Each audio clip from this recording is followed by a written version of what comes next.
दण्डकमण्डलोदर कड्याङ्कराशक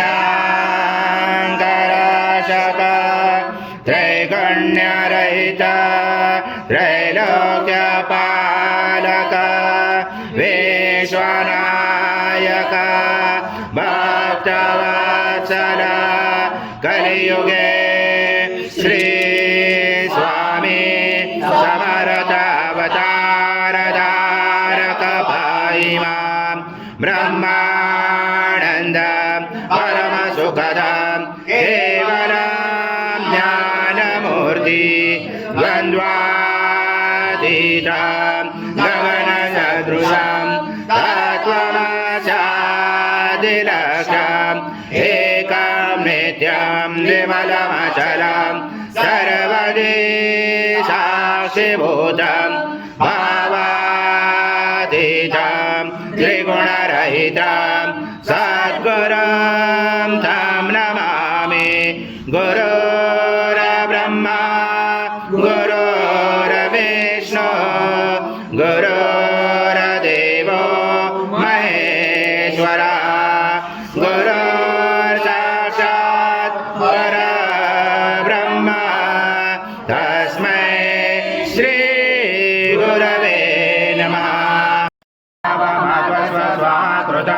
भक्षयाव्यम् आज्यं सुवर्णमहार आज्यं यज्ञे प्रतिष्ठम् आज्यं पवित्रं परमं स्नानादे प्रगृह्यात् श्री सद्गुरु स्वामी समर्थ महाराज देवताभ्यो नमः।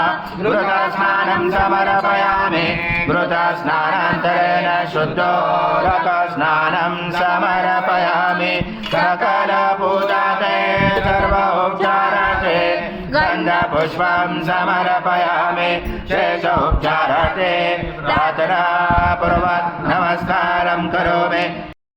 सर्वजगदं तत्त्वजते सर्वजगदं तैले मेषते सर्वजगदं च प्रज्यते त्वं भूमिरापो नलो निलो नमः त्वं चत्वारि वाक्पदानि त्वं गुणत्राति च त्वं देहत्राति च त्वं कालत्राति च त्वं मूलाधाराति च सरिच त्वं शक्तित्रात्मका त्वं योगिनो जायसरे च त्वं ब्रह्मा च विष्णु चं रुद्र चं इन्द्र चं अग्नि चं वायु चं सूर्य चं चन्द्रमा चं ब्रह्मपुरुष मनादे पर्वचार मनादे तदनन्तरम् अनुस्वार परतरार्धेरुचितं तारेण रुचितम् एतद्वमनुस्वरूपं नकार पूर्वरूपं मकारो मध्यमरूपम् अनुस्वार सञ्जरूपं बीजोरुजरूपं नादसन्धानं जयचन्दे जय गणेश विद्या गणगुरुचेन गायत्री चन्द गणपति देवता ॐ गणपते नमः। एकदन्ताय विद्महे वक्रतुण्डाय धीमहि तन्नो दन्ते प्रचोदयात्।